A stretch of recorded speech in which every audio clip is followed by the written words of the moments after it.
This video is sponsored by Hobbynut Models. Check the link in the description below for more details.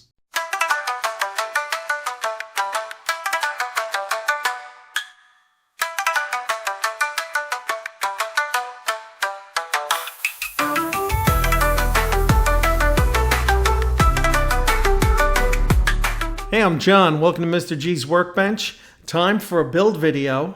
First of all, I owe each and every one of you a massive apology for the lack of content recently. I've been working on the Tamiya F14D, and I decided I just wanted to take a break from it. I was kind of getting into a rut with it, and kind of as an early warning measure, I wanted to set it aside and work on something else. So I dug into the stash, and from my recent trip to Tokyo, I have decided to work on the Hasegawa A6M2-K, the Zero trainer that I picked up during my romp through Akihabara in Tokyo. I highly recommend going there if you're so inclined and have the means. It is well worth the time. Just to be able to go to so many hobby shops in such a small area was awesome. So we're gonna jump in. I'm gonna build the Zero trainer. It looks like it's a low parts count. It's a simple paint scheme. It's black and yellow, and I don't think it'll be an issue. There's no aftermarket for it. I think Eduard made a photo etch sheet for it at some point, but I sure couldn't find it. And the only thing I've got for this is I've got paint masks from Dead Design Models. They're the only people making paint masks for it, so I was happy to scoop those up. The other thing we're going to do with this build is we're going to try out the Mobius 0.3 airbrush from Gaahleri. This was kindly sent to me by Gaahleri, so you're going to get my honest opinion at the end. I think if you've watched this channel for any length of time, you know I don't bullshit around. I tell you as things are. So we're going to jump in. We're going to do the Zero trainer today. Hope you enjoy it. Thank you for stopping in, by the way. If you're a newcomer, welcome. If you're a return visitor, thank you for coming back. Thank you to the over 5,300 people who decided to support the channel by subscribing to Mr. G's Workbench. If you're not so subscribed, as YouTube likes to say 70% of you aren't, I hope I'll convince you by the end of this video to just reach down and hit the subscribe button that costs you absolutely nothing. Hit the notification bell because, as you can see, I am woefully lacking in the schedule department, so you'll at least be notified when I put out my random videos. So thanks for stopping in, and thank you to those guys. They're my channel member family. Thank you guys for your additional level of support. If you're interested in becoming a channel member, hit the join button down below. It'll take you to a little short introductory video. It explains everything to you, and it's $1.99 US a month. Hitting the join button doesn't obligate you to anything. It just takes you to that video and explains how the membership works. So now that all that YouTube shit is out of the way, let's jump into the build. Like I said, it's a low parts count, so I don't anticipate this dragging on forever. Let's take a look at the kit. Just a quick peek at the Gaahleri airbrush before we get started with the kit. The airbrush is well packed. You get instructions if you're not familiar with the operation of it. It appears to be very well made. Everything fits snugly. You can see there's a crown on the front to protect the tip of the needle. And the trigger function was nice and smooth. I was pretty happy with it. And you get a package of replacement seals, which is always a good thing. A lot of companies don't give you that. The paint cup screws in nice and snug. I didn't experience any leakages or any issues with it. And then you get a little tube of lube for it. So we'll defy conventional wisdom and we'll paint as much as we can on the parts trees just to get a coat of paint on everything. Here I'm using Tamiya XF71 Cockpit Green thinned with some Mr. Leveling thinner.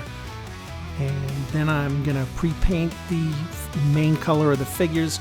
I believe this was Ammo MIG Middlestone, which is acrylic. And then we're going to put a coat of AK Extreme Metal Steel color on the engine components to get a start. I know some people like to paint the engines black and then go back and dry brush them with silver, but not my cup of tea. You can see here, went on smoothly. Every color I was spraying through the Gaahleri, I had no issues with. Everything sprayed smooth. Here I'm spraying Tamiya's X13 Metallic Blue. That's what I had on hand. It was the closest thing to that interior metal color they spray Japanese aircraft with.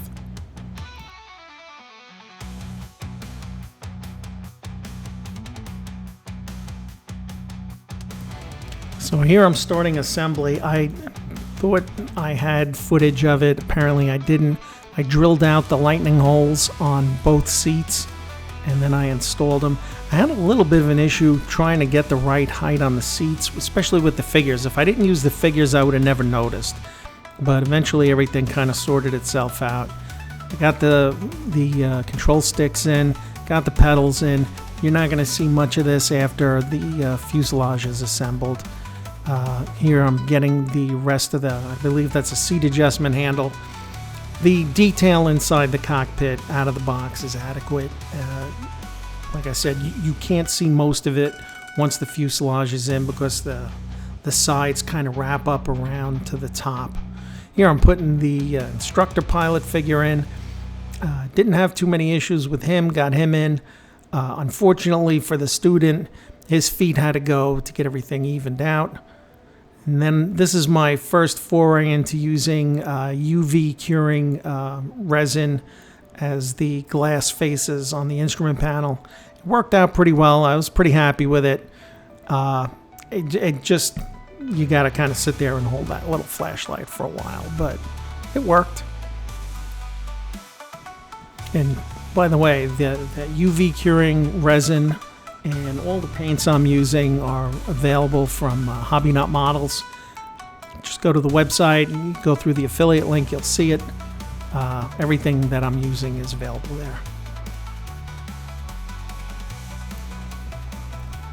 All of the cockpit components fit together well. I didn't have any issues getting everything assembled. Just that poor student pilot losing his feet was tragic. I don't know why the control levers for the seats point in opposite directions, but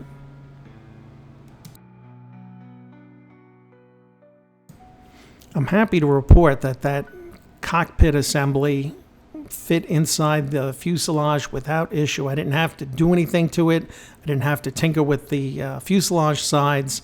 Everything fit on the first try. I was very happy with that. And the key to everything was just to keep cleaning parts as you assembled.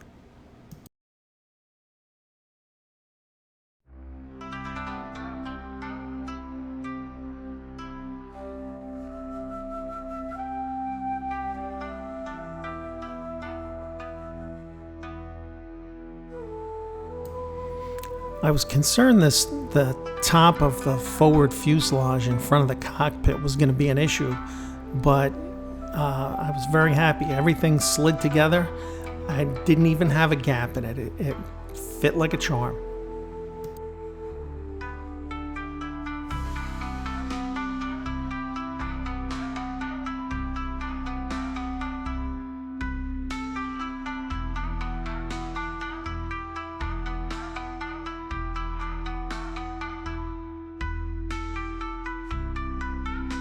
Here's something I'm typically terrible with, to be quite honest, and it's cleaning up seams. I tend to rush and not pay attention, but the seam work here was minimal, just some light sanding, and I just went in. These little stabilizing ribs that go on the exterior sides of the plane went on without issue. And like I was saying, I didn't have any problems with the seam work. It was minimal, and I rescribed the panel lines where needed. Very happy with the way things were going.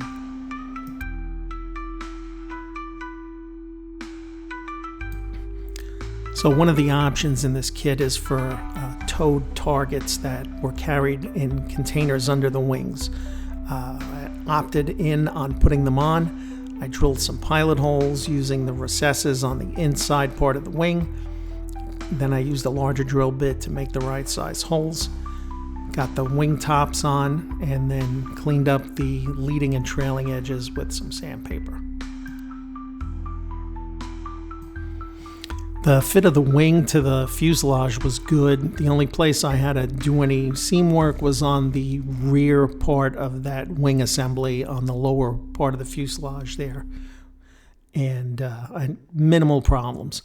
Got it attached with extra thin, and then after everything had cured, I used Vallejo acrylic putty to fill the small gaps that were left in the wing roots. But I was very happy with the fit of it. I kind of imagined it would be worse. This was a lot of fun, trying to get that little tiny gun sight installed on the instrument panel cowling. But I did get it in, and it looked good when it was installed properly. Then I'm putting in, there's some kind of roll bar assembly between the front and rear cockpits. No issues with that. And then the transparencies fit really well. I mean really well. Like I said, I've got no complaints to this point of this kit at all. And I'm just using some tape to secure it until it dries. The windscreen, same thing. For the most part, it went on well. I didn't have any struggles with it. A couple of small gaps on the sides once it was dry. And again, it's not on camera, but I used some acrylic putty to fill those gaps.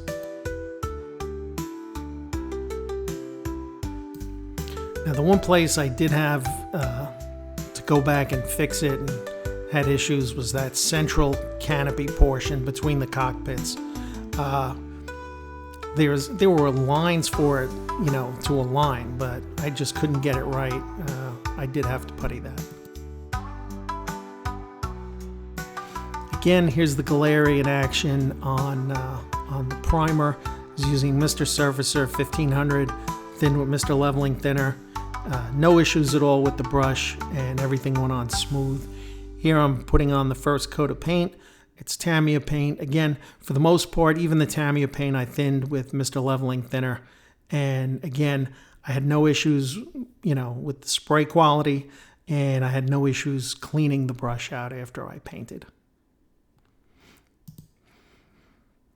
This is after the pain in the ass part of the project, which is trying to get those curves masked off to paint the black in the front. I used MRP. It's called Night Camouflage Black. It's a World War I color. I like it because it's not a stark black. It looks like it's got a tinge of gray in it.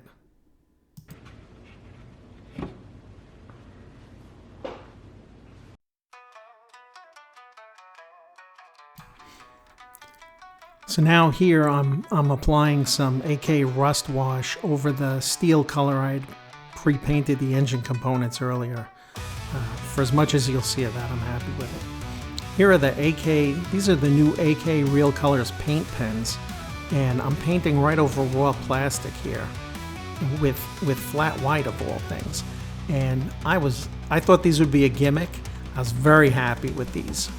If you're curious to try them out, Mark over at Hobbynut has the whole range of those AK paint pens in stock. Here I'm assembling those parts that I was coloring with the white these are those targets, the towed targets that'll be underneath the wings. Here I'm just going in with a second coat, and again I painted over raw plastic, no primer, and the coverage was terrific. And then here I'm doing some dry brushing. The landing gear is black, and I dry brushed some Vallejo aluminum over them just to bring out the highlights a little. I was very happy with those.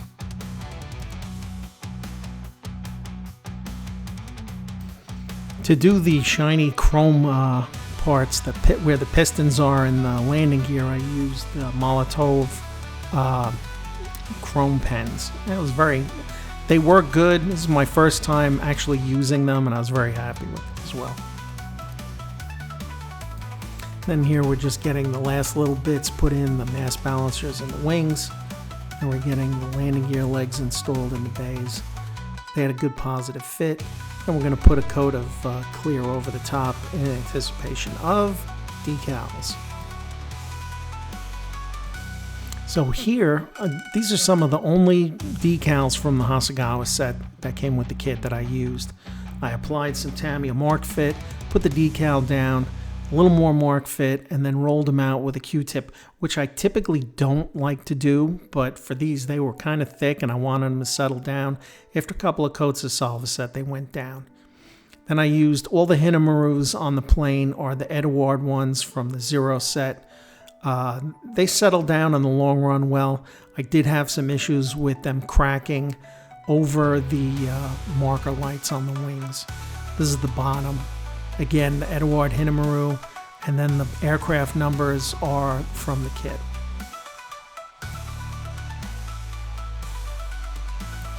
You know, for all the work you put into making the engine look pretty before you close it up, once you put the cowling on, the only thing you can see is about 50% of the engine face, you know, where it's protruding.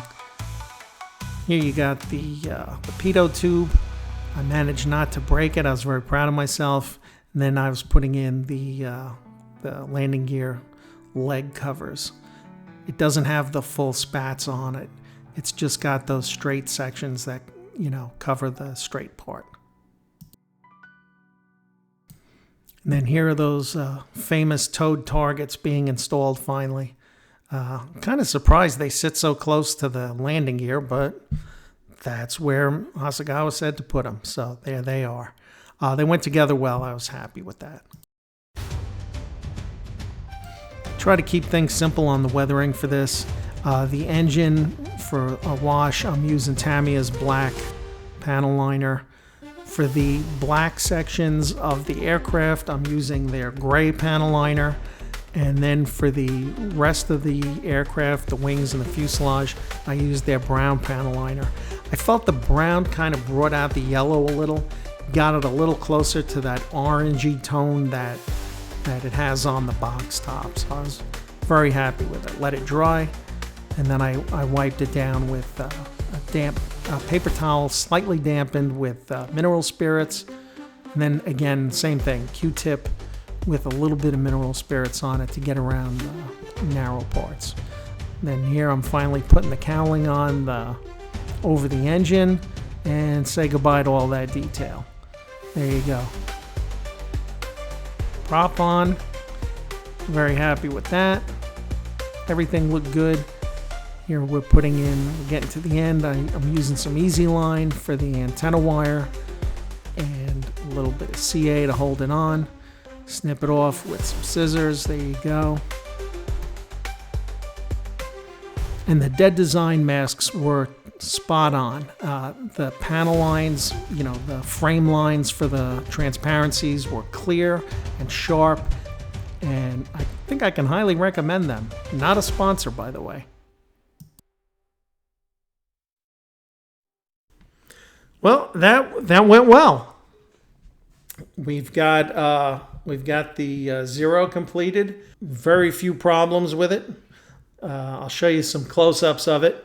The only issue I had that was any kind of challenge was the bar assembly on the tail.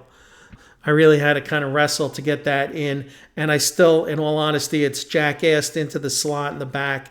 I don't think it's installed the way it's supposed to be, but it looks right and it's at the right angle, so works for me. It'll never be a contest quality model. I didn't go crazy with it. It was just something to clear the air, like I said at the beginning. I'm happy with the fit and finish of the kit. The instructions were terrible in places. I could really do without them in spots. And the only other thing that was a pain in the ass was the painting. Just getting that curve to do the black nose. I'm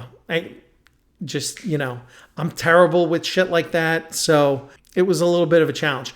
I'm happy with my paint work. No problems with the paint work. Everything went well. No big repaints I had to do.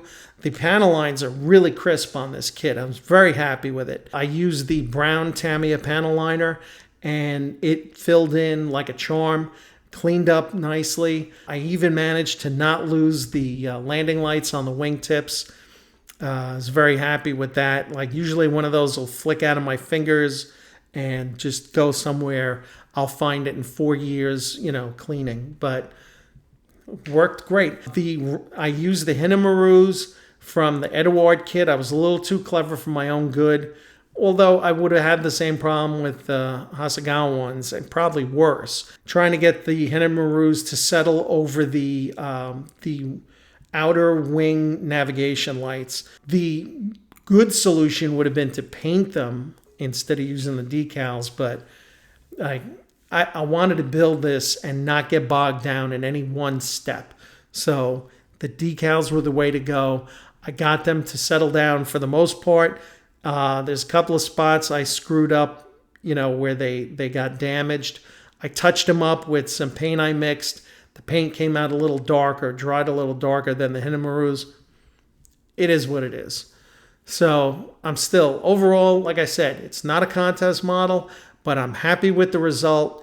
It's different. It'll look good on the shelf next to my regular Zero, and I got no complaints. Thank you again to Gaahleri for sending me the Mobius. Worked as planned. I enjoyed using it. Everything sprayed through it. Lacquers, acrylics, thinners, no problems, no clogs, easy to clean. I'll keep you guys up if I have any issues with it. And thank you to Mark over at Hobbynut Models once again for being the sponsor of the channel. If you're looking for any kits, any paints, any supplies, be sure to check out Hobbynut Models. There's an affiliate link down in the description. Click on that link. Let's Mark know that you found his website through the channel. So appreciate his support again. Thank you for stopping in. I hope you enjoyed the video. See you guys next time. Take care. Stay well. I'll see you then.